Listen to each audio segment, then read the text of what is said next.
Hai guys, selamat pagi, selamat siang, selamat sore, selamat malam, tergantung kapan Anda mendengarkan, melihat, menonton, menyaksikan video ini. Jumpa lagi bersama kami, Sosiologi dan Info, referensi artikel mahasiswa sosiologi terbaru. Nah guys, di video kali ini kita akan membahas sekilas tentang pemikiran Rostow yang membagi 5 tahap pembangunan. Apa saja 5 tahap pembangunan itu? Yuk, dengarkan video ini. Sosiologi Info. Rostow adalah seorang ahli ekonomi. Tetapi perhatiannya tidak terbatas pada masalah ekonomi dalam arti sempit. Perhatiannya meluas, sampai pada masalah sosiologi. Dalam proses pembangunan, meskipun titik berat analisanya masih tetap pada masalah ekonomi. Dalam bukunya yang terkenal, ia menuliskan mula-mula di tahun 1960, di mana ia menguraikan teorinya tentang proses pembangunan dalam sebuah masyarakat. Baginya, pembangunan merupakan proses yang bergerak dalam sebuah garis lurus, yakni dari masyarakat yang terbelakang ke masyarakat yang maju. Proses ini bervariasi. Pada dasarnya berlangsung sama dimanapun dan kapanpun juga. Variasi yang ada bukanlah merupakan perubahan mendasar dari proses ini, melainkan hanya berlangsung di permukaan saja. Rostow membagi proses pembangunan ini menjadi 5 tahap, yaitu tahap masyarakat tradisional, prakondisi lepas landas, bergerak kedewasaan, dan zaman konsumsi massal yang tinggi. Tahap pertama, tahap masyarakat tradisional. Ilmu pengetahuan belum banyak dikuasai oleh masyarakat pada masa ini. Masyarakat percaya pada kekuatan di luar dari kekuasaan manusia. Kemajuan yang berjalan sangat lambat, kemasyarakatan yang bersifat statis, sehingga produksi yang dihasilkan pada masyarakat ini masih sangat rendah. Dan mereka tunduk pada kekuatan alam karena belum bisa menguasai alam. Hasil produksi hanya digunakan sebagai konsumsi mereka saja. Tidak adanya investasi yang dilakukan. Tahap kehidupan pada generasi kedua pada umumnya hampir sama dengan kehidupan generasi sebelumnya. Kedua, prakondisi lepas landas. Masyarakat tradisional berkembang sangat lambat. Meskipun demikian terus bergerak. Dengan perkembangan yang terus bergerak tadi, masyarakat pada akhirnya akan mencapai posisi prakondisi lepas landas. Biasanya keadaan ini terjadi karena adanya campur tangan dari luar, dari masyarakat yang sudah lebih maju, dari negara yang sudah lebih maju. Perubahan ini tidak datang karena faktor-faktor internal masyarakat. Karena pada dasarnya masyarakat tradisional tidak mampu untuk mengubah dirinya sendiri. Oleh karena itu, perlu dan pentingnya campur tangan dari negara luar yang menggoncangkan masyarakat tradisional. Di dalam mulai berkembang ide pembaruan. Ide-ide yang berkembang ini bukan sekadar pendapat yang menyatakan bahwa kemajuan ekonomi dapat dicapai. Lebih kepada kemajuan ekonomi merupakan suatu kondisi yang diperlukan untuk mencapai tujuan-tujuan lain yang dianggap baik. Adanya kebesaran bangsa di sana, adanya keuntungan, kemakmuran, dan kehidupan yang lebih baik bagi anak-anak mereka nantinya, bagi generasi-generasi penerus tentunya. Nah, misalnya saja, seperti yang terjadi di Jepang. Dengan dibukanya masyarakat oleh armada laut Amerika Serikat pada saat itu, periode ini usaha untuk meningkatkan tabungan masyarakat. Tabungan ini kemudian dipakai untuk melakukan investasi pada sektor-sektor produktif yang menguntungkan, termasuk pendidikan. Nah, investasi ini dilakukan baik oleh perseorangan maupun oleh negara. Sebuah negara nasional yang sentralistis juga terbentuk pendeknya segala usaha untuk meningkatkan produksi mulai bergerak dalam periode ini. Tahap ketiga, lepas landas. Periode ini ditandai dengan tersingkirnya hambatan-hambatan yang menghalangi proses pertumbuhan ekonomi. Pertumbuhan ini merupakan sesuatu yang berjalan wajar, tanpa adanya hambatan yang berarti. Seperti ketika pada periode prakondisi lepas landas. Tabungan dan investasi pada periode ini efektif meningkat dari 5% sampai 10% dari pendapatan nasional atau lebih. Nah, berkembangnya industri-industri baru yang pesat dan adanya keuntungan yang didapat ditanamkan untuk membuat pabrik-pabrik baru, sektor modern dari perekonomian dengan demikian menjadi berkembang. Dalam pertanian, teknik baru juga tumbuh. Pertanian menjadi usaha komersial untuk mencari keuntungan dan bukan sekadar untuk konsumsi. Jadi peningkatan produktivitas pertanian merupakan suatu proses yang penting pada kondisi lepas landas. Karena proses modernisasi masyarakat membutuhkan hasil pertanian yang banyak, sehingga ongkos perubahan tidak terlalu mahal. Keempat, tahap bergerak menuju kedewasaan. Setelah lepas landas, maka masyarakat akan mengalami proses kemajuan yang terus bergerak mengarah ke depan. Meskipun kadang-kadang terjadi pasang surut, di mana antara 10-20% pendapatan nasional selalu diinvestasikan kembali, supaya bisa mengatasi persoalan pertambahan penduduk. Industrinya berkembang pesat. Negara ini memantapkan posisinya dalam perekonomian dunia atau global. Barang-barang yang tadinya impor sekarang diproduksi di dalam negeri. Impor baru menjadi kebutuhan.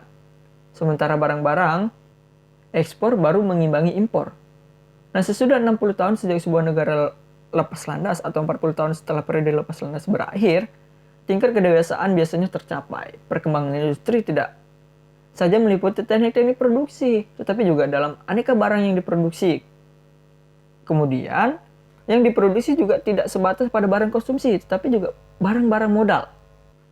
Tahap terakhir atau tahap kelima, zaman konsumsi massal yang tinggi. Naiknya pendapatan masyarakat membuat konsumsi tidak lagi terbatas pada kebutuhan pokok untuk hidup, tetapi meningkat kepada kebutuhan yang lebih eksklusif gitu ya. Nah, produksi industri juga berubah. Dari kebutuhan dasar menjadi kebutuhan barang-barang konsumsi yang tahan lama. Pada periode ini, investasi juga meningkat, produksi tidak lagi menjadi tujuan yang paling utama. Sesudah taraf kedewasaan tercapai, surplus ekonomi akibat proses politik yang terjadi dialokasikan untuk kesejahteraan sosial dan penanaman dana sosial. Itu menjadi penting. Pada titik ini, pembangunan sudah merupakan sebuah proses yang berkesinambungan yang bisa menopang kemajuan secara terus-menerus, didasari pada dikotomi masyarakat tradisional dan masyarakat modern. Sehingga modernisasi itu bisa tercapai.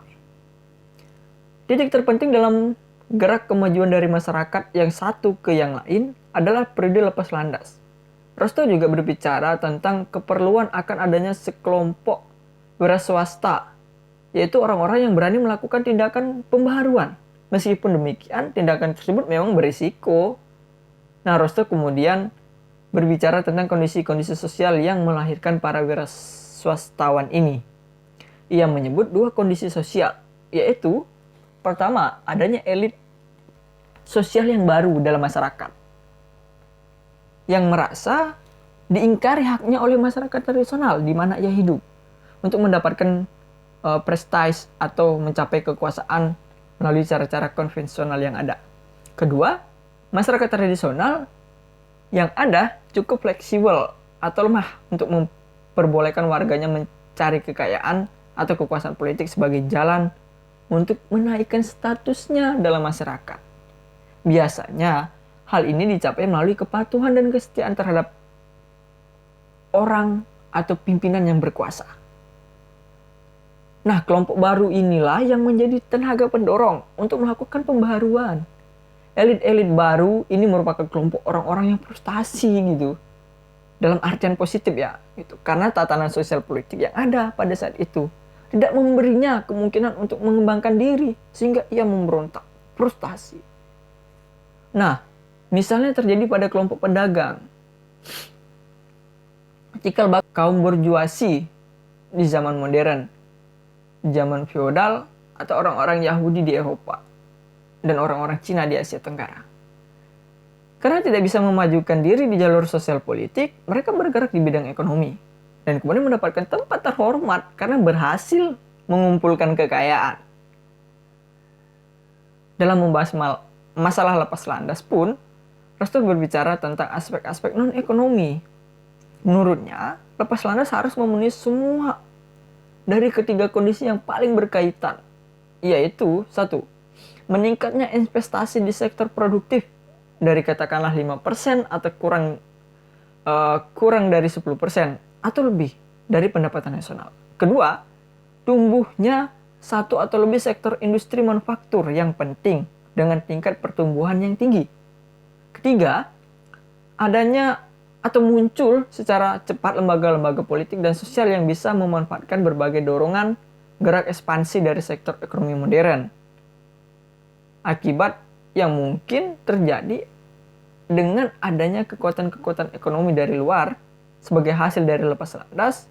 Di samping itu, lembaga-lembaga ini kemudian bisa membuat pertumbuhan menjadi sebuah proses yang berkesinambungan. Kondisi ketiga merupakan kondisi non-ekonomi yang penting. Tetapi, Rostow memang masih mengutamakan peran ekonomi dari lembaga-lembaga berikut.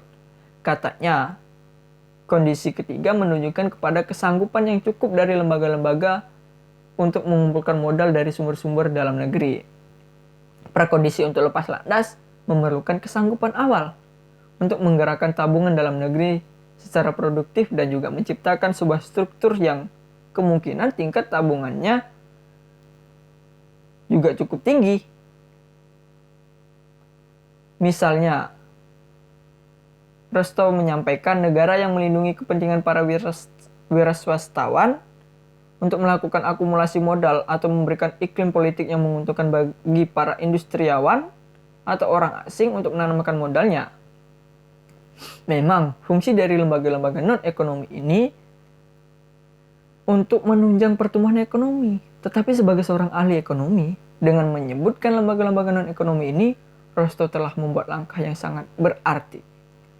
Dari uraian di atas, kita juga melihat bahwa pada dasarnya Rostow masih melihat masalah pembangunan sebagai masalah seperti yang diuraikan oleh model Harold Domar. Tingkatan tabungan dan investasi produktif setinggi mungkin. Lembaga-lembaga non-ekonomi seperti lembaga politik dan sosial juga harus digerakkan untuk mencapai tujuan bersama. Nah, sehingga dengan demikian kalau ini dilakukan, tahap lepas landas atau kemudian tahap konsumsi massal yang tinggi bisa segera dicapai. Tetapi langkah pertama dari seluruh proses yang panjang ini dimulai dengan menghilangkan hambatan-hambatan pada masyarakat tradisional, supaya masyarakat tersebut dapat memerdekakan dirinya dari nilai-nilai tradisional dan mulai bergerak maju ke arah kemajuan ekonomi yang dapat mensejahterakan mereka tentunya. Nah, itulah sekilas pandangan ataupun memahami pemikiran Rostow terhadap adanya 5 tahap pembangunan yang menjadi penting untuk didiskusikan. Nah, setelah mendengarkan video ini, jangan lupa subscribe-nya ya guys. Komen-komen juga boleh. Terakhir, ingat, share videonya ke WA, ke Facebook, agar teman-teman yang lain juga mengetahui. Silakan kita berdiskusi di kolom komentar. Ditunggu ya guys. Sampai jumpa di video selanjutnya. Bye-bye.